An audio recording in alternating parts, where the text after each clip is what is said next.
So what's your degree? What you major in? So my undergrad degree, both my undergrad and my master's degree are in mass communications, so public relations, that I sort of got you. thing. My PhD, which is interesting, PhDs have a certain focus, a certain major. So mine was communication studies, and that's essentially studying human behavior through communication. But with PhDs, you get to specialize in certain areas. And so my primary area is organizational communication, Right. and the secondary area is sport communication. And so you have a PhD and a master. Yeah. And what else? And an undergrad, What bachelor's degree. what you do with all that? Well, you know, the thing is, you know, being a professor, that was one of the areas that I wanted to go into. So if you're going to be a college professor, you got to have a PhD. That's just. Did you decide on your own to go to college, or did your mother encourage you?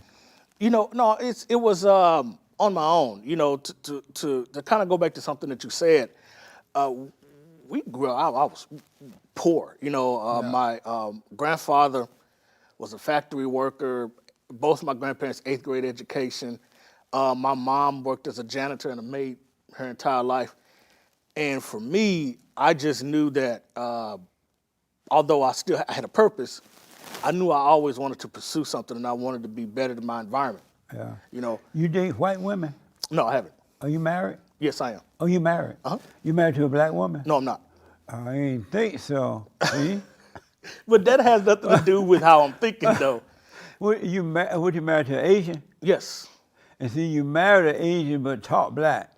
But see, here's the thing. Uh-huh. I met my wife in my doctoral program. Right. And so I So always you tell like, people, let me take this Asian before I get out there and run into a black one? No, nothing like that. I have no problem with black women. It actually wasn't even a situation to where I was running away from black women. It just was, we got close in my PhD program. We were in the same PhD program. We were friends. We both shared our love for Christ, and we knew that we wanted to get married after that point. Yeah. You like, thank you, Jesus. No. Come on now. It's nothing like that whatsoever. We'll talk later. Sure, Yeah, okay. man. So let me, real fast, tell me the difference between inclusion and diversity. The two differences. Or they sound the same? They sound the same.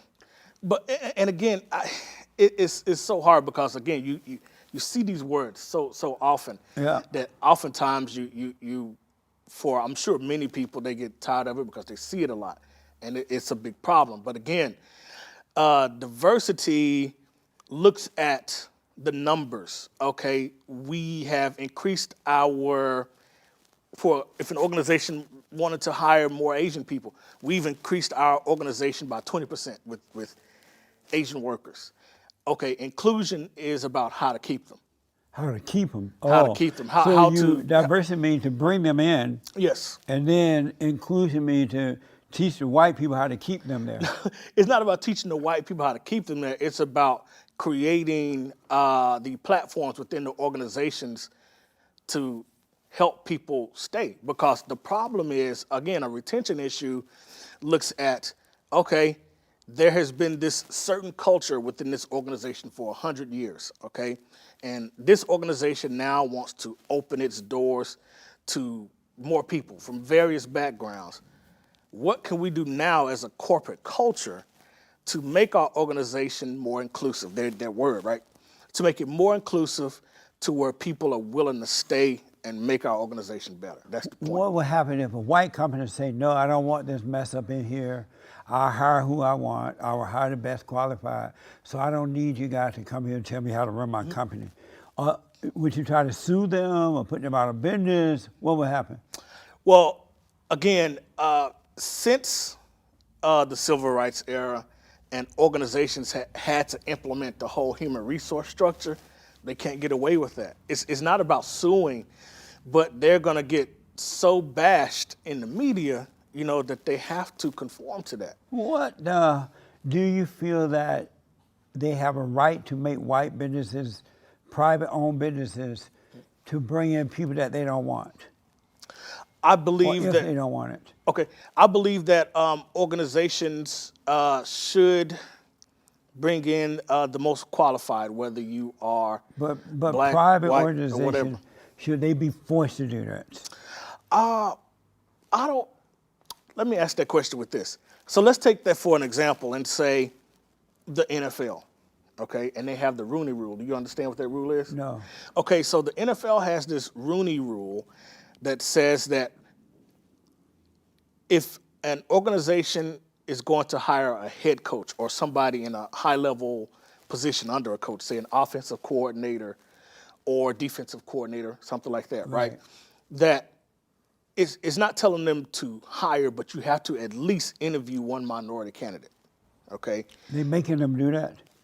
No, that was actually created by the former Steelers owner, Art Rooney. Okay. And so because he felt like that needed to be something within the structure of the NFL, because there were a lot of coordinators in the NFL who were highly qualified who just didn't get opportunities. And so They they were just black? tried to make it.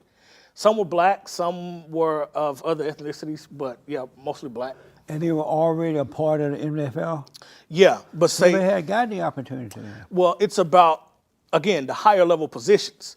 So, you're talking about maybe like Eric Bieniemy, for example. I don't know if you know who that is, but he's been the offensive coordinator for the Kansas City Chiefs for a few years now. Is he white? Black Okay. guy. No And wonder they losing. no, the Kansas City Chiefs are winners. What Oh, you talking okay. about? They just won the Super Bowl. you got to pay attention to your sports. I do. But no, the complaint is that he's been overlooked for a few years now for a head coaching position. And I would have to agree because, again, he's winning. That team is winning. They just paid their quarterback $500 million. Billion? $500 million, $500 million contract. To It throw a has- ball? Yeah. What the? I'm in the wrong business. You and I both, right? Maybe I should have gone ahead and tried to go pro, right? I'm telling you. But he's been in that position for a few years now. They have arguably the number one offense in the league. And the argument is being made that, he's being skipped over for sometimes white college coaches who don't even have NFL experience, but he hasn't. But they're getting the head coaching positions and he's not. Nice. And so that's, you said, you funny. You said, but that's the argument. Yeah. So, Do you support affirmative action? affirmative action, I don't know, because on one end, I go back to what you say, which I agree with. I personally don't want an opportunity because I'm the token. Yeah. But I do believe that black people should get the opportunities to lead and be a part of an organization in high-level positions. Amazing. As long as, again, they have the credibility and all that stuff like that, why not? And so, do you support affirmative action? I'm going to say yes, only because I still believe that it benefits more than it hurts. When I visit universities and places like that for graduations Sure. or speak there or whatever, and I see black people there, I think that they're there not because they earn it, Okay. but because of affirmative action. And It's like professors or it's like professors, students, Yeah. it's like it put a stigma on the blacks. And so if I'm in an accident and there's not but one doctor around and it's a Okay. black doctor, you can pass me up until the white doctor get there. Because I'm gonna be thinking that you didn't earn it, you only got it because of affirmative action. So that's what you're gonna think if, Yeah. if you're on a plane or something. Yeah. Okay, If okay, I'm on the well, plane and the plane drop, Yeah. but I'm fortunate enough to not get killed. Yeah. And they have all these black doctors and all these white doctors, right? I'm gonna say, give me that white doctor. Okay. And you, Because- you wouldn't think that any one of those black doctors would be qualified? though? Right, because of affirmative action. I mean, You know what that's- I mean, right? I know what you mean. Yeah. That's the extremely negative version of affirmative action, though. But Again, why would, if black people are capable of earning their way, why would they want a statement like affirmative action? well, again, you Or know, diversity or inclusion, none of that stuff. okay, because again, you know, you're looking at factors. For example, I'm just use one example, and again, this is a fact that many states, many organizations, I'm sorry, many cities have began to pass laws, and organizations are complying that you cannot discriminate against someone who doesn't have a certain type of hair, right? And I believe, honestly, when I got my position, I was qualified. So let me explain about professors. It's not just you're not just teaching. Right. So your goal is to conduct research, to write books, to write commentary, as not only to build your reputation as a scholar, as somebody that's known, but you're also working to build the reputation of the university. Right. And so you have to have certain publications, or at least you got to show potential that you can do that.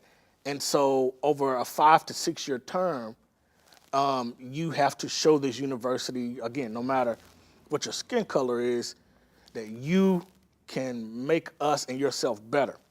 And so for me, I came into my university already having a couple of publications. I just earned tenure, and I earned tenure a year early. And it's because I produce, you know, and again, I'm gonna take it a step further with a lot of the stuff that you say. I fully believe that despite all of these sort of isms that are out there, that if I have to fight it, I have to fight it. If I have to fight racism, I have to fight racism. But I do believe that I can still be successful despite that. So And how do you know you got this tenure because of your qualifications, not because white people are afraid of blacks right now, and so they'll just put them in all kind of positions just to keep the peace. Sure. So how do you know you got it because you earned it? Because there is a, so we get this application or this document that explains what we need for tenure. So you need a certain amount of publications. You need to conduct a certain type amount of service at the university, whether you're mentoring students or stuff like that. Right. And with my record, I've exceeded all of the things on that document. You went and did the work. Yes. Okay. And so, and this is not to bash anyone who is in my department, but I produce a lot. And more than some white people that are in my department. And so that's why I think that I got the promotion. I want to ask you quickly about the hair deal. Okay. Black people are trying to make companies accept them with their hair stuff they do. Okay. Black people before the civil rights movement would not wear their hair like that because they would say it didn't look right even to them. Sure. They would comb their hair. Okay. Now you see these nappy-headed black women running around here. I don't blame you. Why you gotta be that, man? You got yourself an Asian. Oh, She come got on good now, hair, come on right? now, come on now. You know, it's She his got hair. good hair, right? It's hair. It's hair. It's hair, right? Rather than black people combing their hair, why would they want a company to hire them looking that way? Well, okay, It look like they half dressed. They forgot to comb their heads. but who established that standard, though, What standard? of your hair having to look a certain way? It has to be straight. It has to be combed. It has to be neat. Well, not necessarily. I'm not saying hair shouldn't be neat, but who established this concept of what you're supposed to look like in a organization? Because not only, well, here's the thing. Not only is it changing, it's not just black people. You know, you're talking about the whole concept of the suit and tie going into an organization, going into work. Right. You know, that's becoming obsolete. Yeah, that's unfortunate. But that's not a black people thing. That's just the way, again, organizations have to shift. Organizations shift because society shifts, you know, and again, we see so many things, so many causes, so many movements that are coming about that organizations have to make that change in order to remain profitable. Nobody's saying that they shouldn't be profitable, but that's the way it's going. In all honesty, you're Christian, from one Christian to another. Okay. Would you want some nappy-headed black woman hanging on your arms, going to dinner with her hair looking like that? Come on, man. Why she got to be nappy headed? You know what I mean. Well, I mean, no. My whole and this again. This is the way I think. My whole thing is. Would you want that? Tell me yes or no first. Yeah, I don't mind it. Her hair could be the way that she wants it. You will walk out the house with some little nappy-headed black woman going to dinner. But what do you all half dressed? What are you considered nappy headed? And why she got to be all half dressed? And not all women do that. I know, but she looked like she forgot to comb her hair. And you Oh, know you how saying- black people used to say when they were decent? Okay. They used to say, how could that gal didn't comb her hair? Some people say Remember that. that? That's not. Go That's back not in that everything. house and comb your hair, gal. Yeah, but that's Remember what, those good old days? But that's what anybody though. That's you. I You're know, talking. but you You're telling remember those good anybody. old days, right? Those are the days. Well, yeah, of course I've seen that because Yeah. that's the culture. But that's not relegated to black people though all the way. What do you mean? Other cultures do that too. They may do. It may not necessarily be hair, but they do tell you to decent. Right. Because Yeah. because you're trying to hold up to a standard that's been created.